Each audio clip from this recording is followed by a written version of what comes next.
Listen carefully to these first words, because if you've come this far, it's possible that you're tired of running after things that always seem to slip away when you want them most.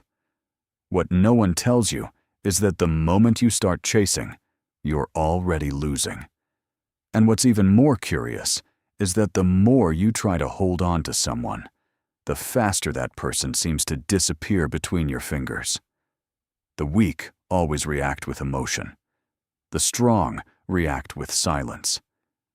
Have you ever stood frozen in the dead of night, staring blankly at a cold phone screen, wondering, why am I always the one waiting? Waiting for a brief text message, waiting for validation from those who have absolutely nothing inside them. Life has a strange dynamic. When you beg, it closes. When you release, it opens. Today, we are going to expose a brutal truth you have been trying to hide under the guise of tolerance. You are demanding substance from relationships and people who are fundamentally empty. You are craving sweet water from a well that has long run dry. Today, you will discover why relaxing is not giving up, but activating a silent force that turns your energy into a magnet. As you continue, you will understand why what hasn't arrived yet is not a punishment, but a natural consequence of the pressure you didn't know you were applying. Stay with me, because the third key of this process will make you see your relationships, your desires, and your inner peace with a clarity you may never have experienced before. The ancient philosophers understood that chasing is born from lack. They taught that the quality of your thoughts determines the quality of your life, and that whoever desperately needs to be seen hands their freedom over to someone else's judgment. When you cling, you tell the world that you are not enough on your own. Look closely at your own reality. Are you wasting a man's most precious energy over-explaining yourself every time there is a conflict? Are you always the one sending paragraphs of text, trying to prove that you are good, that you deserve to be treated with consideration, while the other person responds with a single, dry word, or worse, total silence? Every word spoken from anxiety, every action born of desperation to keep someone around, sends a silent message of fragility. You are addicted to validation. You fear loneliness so intensely that you are willing to beg for crumbs of attention from shallow minds. Emptiness attracts, pressure repels. Their emptiness has a strange gravitational pull that drains you, but the pressure of your own anxiety and desperation is precisely what pushes everything valuable away. That is why those who stop demanding attention end up receiving more of it. And that is why those who try to convince others of their worth often push them away. Calm is not passivity. It is mastery. And from today on, you will begin to reclaim yours. No one is coming to save you. No one at all. As you grow older, you must swallow a bitter truth. Most of the world out there is an empty void. The people you call friends over drinks, the partners who swear eternal devotion when life is smooth, they all operate under the law of extraction. They are there not for who you are, but for what they can extract from you. The moment you stop that flow of energy, they vanish. The nature of an empty person is that they lack the capacity to hold deep values. You cannot demand substance from a human being who lives entirely on the surface.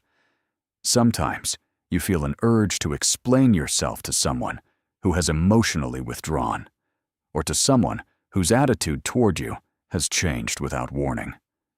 The natural impulse is to justify, to seek clarity, to prove that you deserve consideration. But every word spoken from anxiety sends a silent message of fragility. True strength appears when you are able to remain silent, not as punishment, but as protection of your dignity. Whoever does not recognize your value loses your presence. You lose nothing by preserving your calm. Stop expecting sweet fruit from a tree that has withered and died. When life places you in a period of waiting where nothing seems to move, remember, nature has its own timing. Seeds sprout when they are ready. Your task is to strengthen yourself, not to force the weather. The ancient Stoic philosophers did not teach us to weep or rage when facing a toxic environment or shallow people. They handed us the sword of awareness and the shield of emotional self-sufficiency. To transform your energy from a desperate chaser into a magnetic force, you must enforce the 3 supreme laws of detachment immediately. The first law, radical detachment. It doesn't mean coldness or emotional indifference. It means releasing the need to control how and when others should respond. When you chase, you place your well-being in the hands of someone who cannot sustain it. When you let go, you reclaim the power over your inner life. Picture yourself as a hunter who doesn't run desperately after the prey, but becomes part of the environment. Stillness attracts more than noise. When you stop radiating anxiety, the other person stops feeling pressured, and the dynamic shifts. The second law, emotional self-sufficiency. It is the state in which you no longer need anyone to confirm your value before you can feel at peace. When your mood no longer depends on a message, a call, or a gesture, your energy rises. You stop vibrating in scarcity and begin vibrating in abundance. People sense this difference with surprising clarity. They don't fall in love with what you say, but with how they feel next to someone who does not crumble without attention. A person who needs nothing becomes magnetic, and that magnetism cannot be faked. It only appears when you abandon the desire to be validated. The third law, the silence of power. In a world screaming for attention, silence becomes an act of strength. Silence is not emptiness. It is a response filled with dignity. When you stop justifying yourself, stop asking for explanations, stop begging for clarity, you are sending a profound message. My peace is not negotiable. Disappearing for a while from the radar of those who ignore you is not manipulation. It is emotional independence. Let others feel your absence. Let them notice that you no longer orbit around them. Absence weighs more than 1,000 words, and whoever truly valued your energy will feel it. Philosophy is not meant to be read. It is meant to be lived. To maintain this mindset and protect your mind, even when the world tries to shake you, you need a daily structure, a ritual of absolute self-command. Step 1. The dawn of control. When you wake up, don't pick up your phone. Don't look for external signs. Spend a few minutes visualizing your day as protected territory. If the message arrives, remain neutral. If it doesn't arrive, remain neutral. Your peace is the reward. Step 2. Voluntary fatigue. A strong body supports a steady mind. When you train and push your muscles to their limit, you teach your mind that discomfort does not defeat you. So when emotional silence appears, your body will remember that you have already endured far more challenging sensations. Step 3. The death of the ego. Ask yourself at midday whether what is disturbing you today will matter 5 years from now.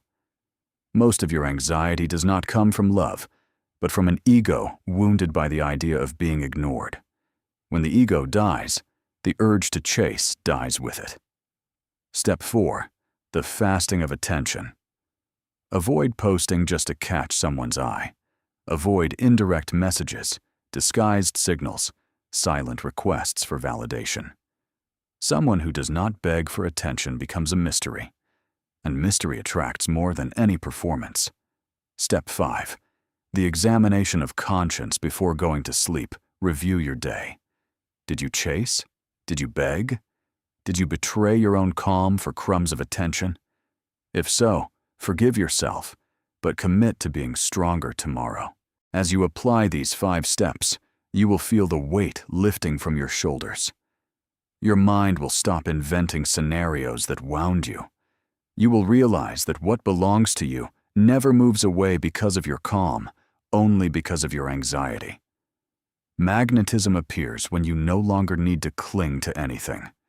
It appears when you can say, with a peaceful soul, "It would be good to have this, but I don't need it to be myself." And if, after all this, what you want still doesn't arrive, it is because you no longer need it. The real victory is not someone returning or an opportunity showing up. The real victory is that when these things happen, you will no longer be the desperate person you once were. Building the habit of consuming content that strengthens your inner peace is a decision that shapes your emotional maturity. Subscribe to Stoic Spring to continue building that version of yourself who no longer begs for attention. If you've made it this far, you belong to that small group of people who truly want to transform life from the inside out. Leave the word "free" in the comments if today you decide to abandon pursuit forever and become the center of your own gravity. Stop explaining. Stop demanding substance from an empty world. Shut down your mind and execute in the dark.